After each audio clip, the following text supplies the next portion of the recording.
B are Gavai थोड़े time पहले भारत के नए चीफ जस्टिस बने और 16 सितंबर को गवई की कोर्ट में एक पीआईएल डाली गई कि खजुराहो के जावेरी मंदिर में भगवान विष्णु की 7 फीट लंबी मूर्ति है और उस मूर्ति को शताब्दियों पहले मुगल काल में बिहेड कर दिया गया था। कोर्ट से अपील की गई कि एएसआई यानी आर्कियोलॉजिकल सर्वे ऑफ इंडिया को डायरेक्ट किया जाए कि खंडित मूर्ति को रिस्टोर करे। इसके ऊपर सीजेआई गवई ने पहले तो भगवान विष्णु का मजाक उड़ाया और कहा कि भगवान विष्णु की मूर्ति से जाके बोलो कि वो खुद अपना रिस्टोरेशन कर ले। फिर गवई ने पिटीशन डालने वाले वकील को कहा, तुम तो भगवान विष्णु के बहुत बड़े भक्त हो, जाओ प्रार्थना करो और कहो कि वो मूर्ति कुछ कर सके तो। और ये बोलने के बाद सीजेआई ने पिटीशन को एंटरटेन करने से मना कर दिया।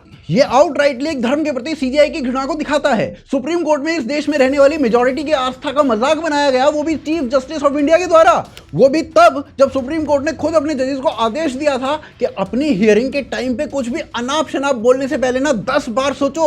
और जिस बेंच ने सभी जजेस को कॉशियस किया था ना, उस बेंच का हिस्सा खुद जस्टिस गवई भी थे। अब लोगों ने बहुत विरोध किया लेकिन गवई पर कोई एक्शन नहीं हुआ। ना गवई ने माफी मांगी और यह भी कह दिया कि मैं तो सभी धर्मों का सम्मान करता हूं, पर वो आपके बिहेवियर में दिखता नहीं है गवई जी। इस बात से नाराज होकर कई लॉयर्स ने लेटर्स लिखे और कहा देश के टॉप बेंच पर बैठकर गवई ने हिंदू धर्म का अपमान किया है और गवई का इंपीचमेंट होना चाहिए। लेकिन हुआ क्या?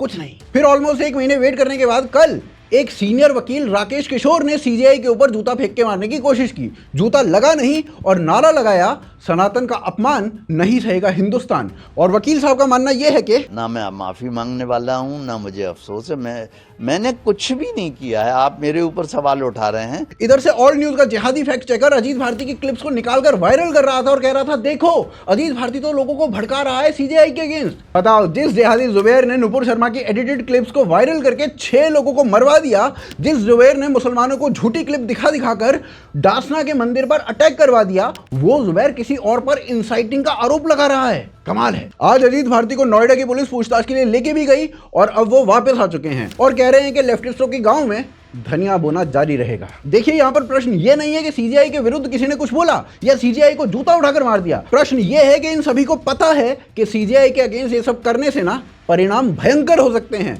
लेकिन ये फिर भी ये सब कुछ बोल रहे हैं। क्यों? क्योंकि उत्तराखंड में इलीगल बांग्लादेशी जब रेलवे की जमीन को कब्जा लेते हैं तो यही सुप्रीम कोर्ट 3 साल पहले उस कब्जे के फेवर में स्टे लगा देती है और स्टे आज तक चल रहा है। लेकिन यही सुप्रीम कोर्ट एक टूटी हुई विष्णु जी की मूर्ति को बनवाने के पिटीशन पर भगवानों का अपमान कर देती है। इलीगल इमिग्रेंट्स की कीमत अगर देश की सर्वोच्च अदालत में देश की मेजॉरिटी और उनके भगवानों से अधिक हो जाए तो लोगों को बोलना ही पड़ेगा। उनके सामने कोई और विकल्प इसी कोर्ट ने नहीं छोड़ा है।